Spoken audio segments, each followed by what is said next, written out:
Hello and welcome back to Florida Foodie. I'm Candace Campos. And I'm Lisa Bell.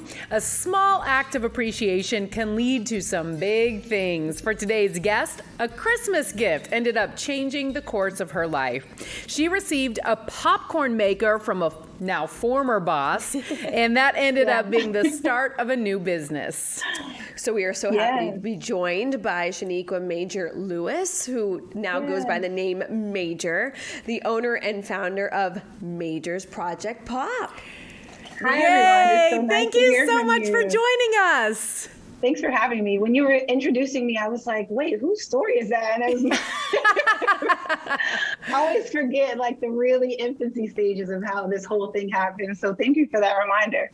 So it was a tell great time. us, this was just a few years ago. You seriously got a popcorn maker from your boss. I did. So back in the day, I don't know if you all remember, there was this brand called Sea Wonder. They were really big. They had shops in the mall, and it was like I think it was just like a fashion retailer, and they were selling an air popper for Christmas, and she thought it was so cute, and I loved the brand, so she bought it from me. And I thought it might be really cool to make popcorn every day for my colleagues and use different flavors and ingredients and just create things during our break just for morale. I was a leader in the office, so I was always looking for ways to keep them energized, fed, and productive. So I made popcorn, and the story has just grown tremendously since that day. That's awesome. And did you ever start thinking like, oh, this could actually be a business? No. I mean, what made you really start putting different flavors together?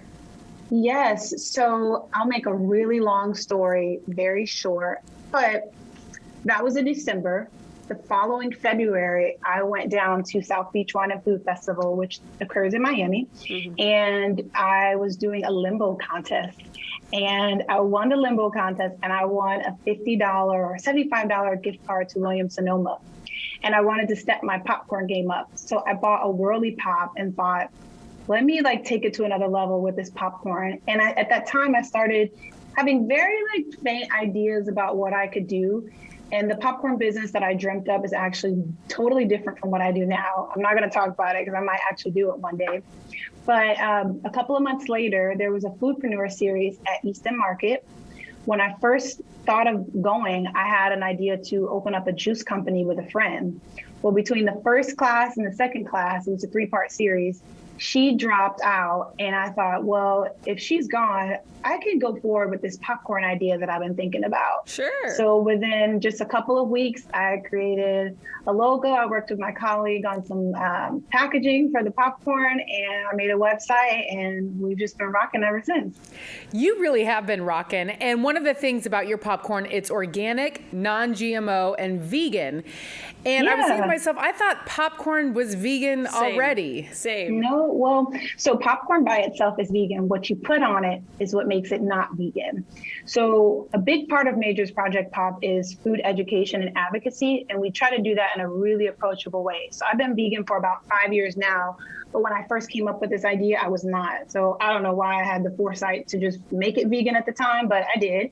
And what I really want people to do is when they look at the back of the label, and if they enjoy the popcorn, they're wondering, what is this that I like? What is that flavor? What am I tasting?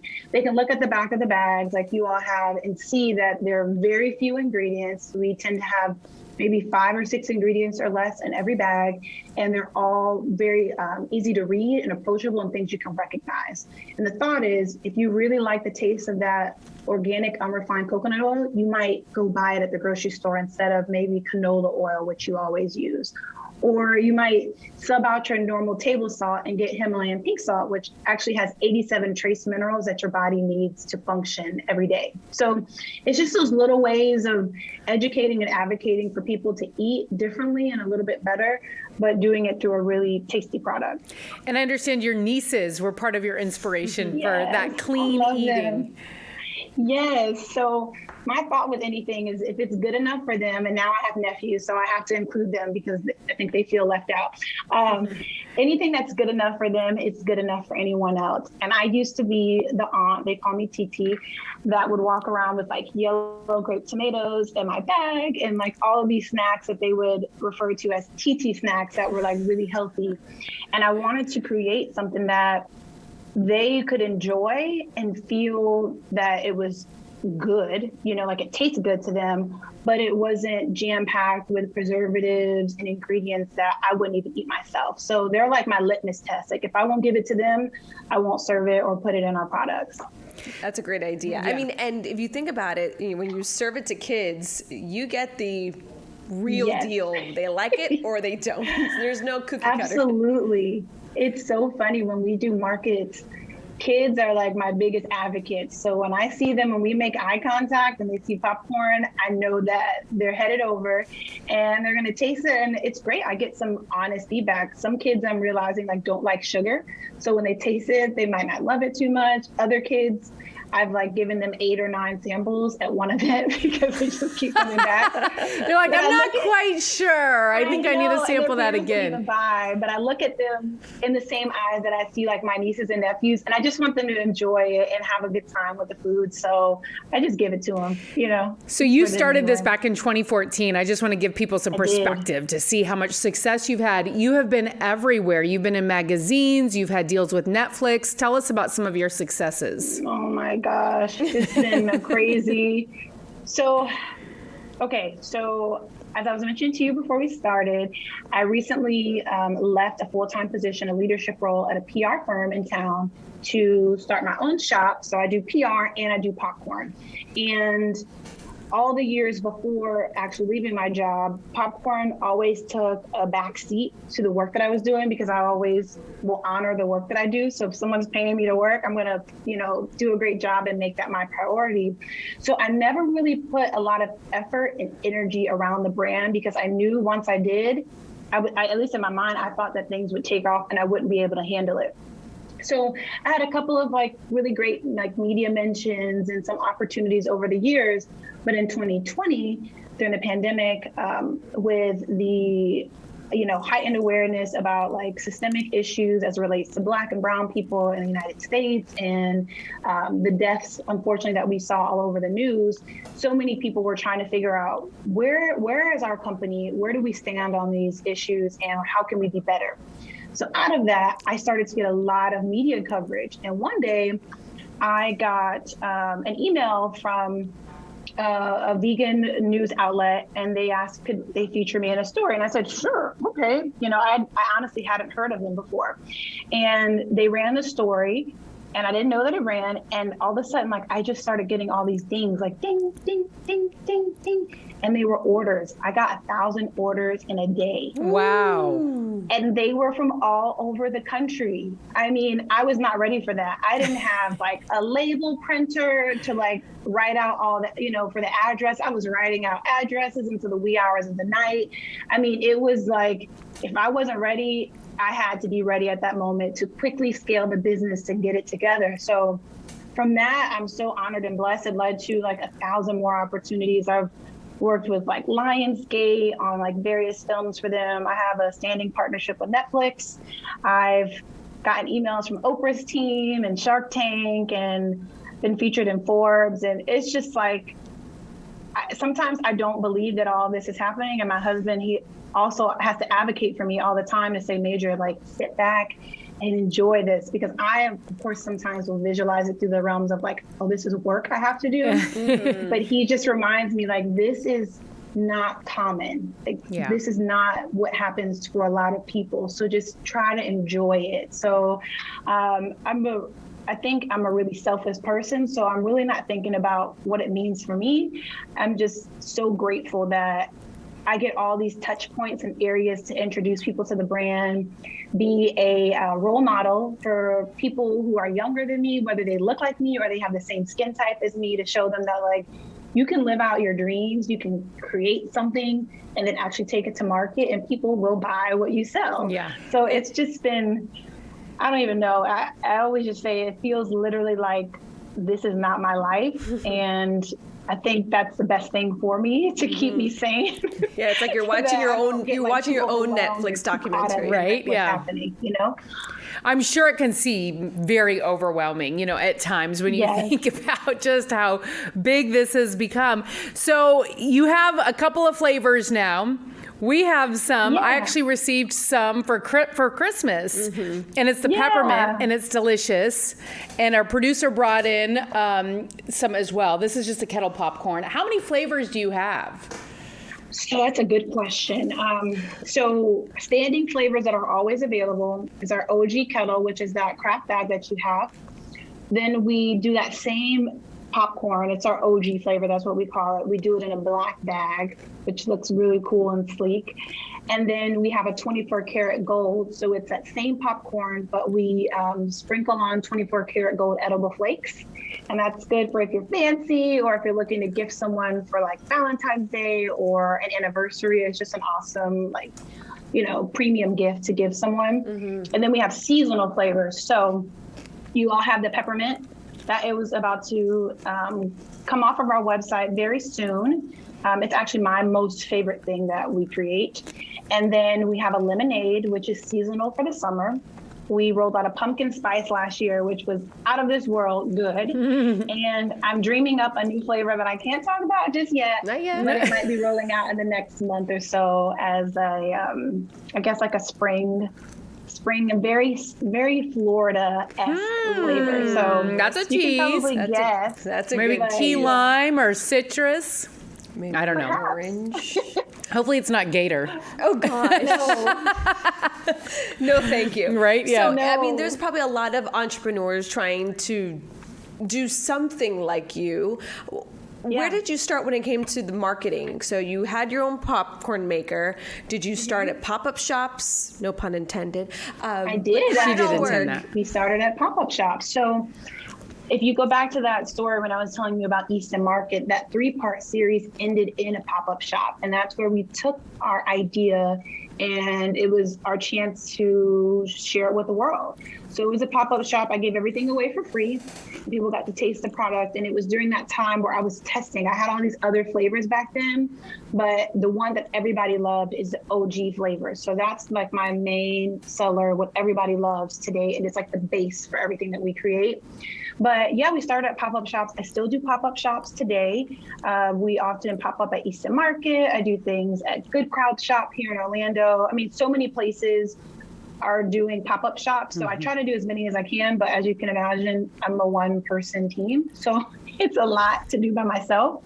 And then we sell, of course, online, which is where we get a lot of traffic as well. But pop-up shops are great. I know some Orlando businesses, they only sell at pop-ups and they do crazy numbers. I went to a pop-up for a brand called Orlando. She actually just closed in Orlando and she's moving to Portland. But she had, I think it was like 700 plus people on a line. Wow. What? And it was freezing, colder than it is today. And like what I bought, it was like $20. So if you do 20, maybe $20 to $30 times 700, it kind of gives you an idea of, how fruitful a business can be if you have a great product, if you work with integrity, you support our local economy and show up. People, if you have a good product, people are going to buy from you. Yeah. And we understand POP actually stands for something, and you do give back to the community. We do. So in 2020, I was so tired and I was just getting home from popping around 2 or 3 o'clock in the morning. And I had to get up and go do something. And this idea came to mind. And when I was thinking about pop, I don't know why, but like people over profit came to mind. And for the longest time, I wanted to change the name of the brand because I thought, what is a project pop? Like, what does that even mean? Like, I just created it like one day, I needed to come up with a name. So I invented that. I didn't realize that POP was an acronym. So it means people over profits, but it also means purpose over profits. And what that looks like is we advocate for people before sales and money. And I actualize that in a couple of ways. The first one is we use very, very high quality ingredients that cost me a lot of money. I could probably make an equally tasty product for a lot less and charge the same amount so that I could profit more. Well, I take what is called this redemptive approach to entrepreneurship, which means I lose so that others win. And that means, well, I'm not going to make as much money, but you're going to get a quality product that's going to be better for you, that's going to taste great, that's not going to have a bunch of junk and ingredients that most people really don't want to eat. We just deal with it because it's in the things that we love most. And then on the second hand, I love to give back. So I'm always looking for local nonprofits, whether it's places like Ebony Nutrition and Westlakes, where they do food advocacy and education, teaching Black and brown people how to cook better, to organizations like way across the country that are advocating for farmers to make sure they can maintain their land when big corporations or things are coming in and buying up land. It's important that we advocate for them too. So it's twofold, but it has grounded me in times where people have approached me for opportunities. I've had to reflect and say, well, I'm the people in this case. So I need to rest, or if I am like exhausted or tapped out, I can't put profits over myself and my sanity as a business owner. So sometimes I'll back out on opportunities or say I can't do it if it's not going to be fruitful for me as an individual. Yeah. So it's been a pretty good grounding point for me as a business owner. Mm-hmm. And as we were saying earlier, sometimes things can become overwhelming, and you think about all the work and, everything that you are going to have to do to make all this happen. But then at the end of the day, when you are also helping so many people, it really is an inspiration. Yeah, it's great. I wouldn't trade it for the world. I always tell people, if you're going to get into business, just know it's not for the faint of heart. You're going to work a lot, but if you do it with the right intention. You're frozen. Lisa is now eating out of my Sorry, because you had a bowl. different flavor.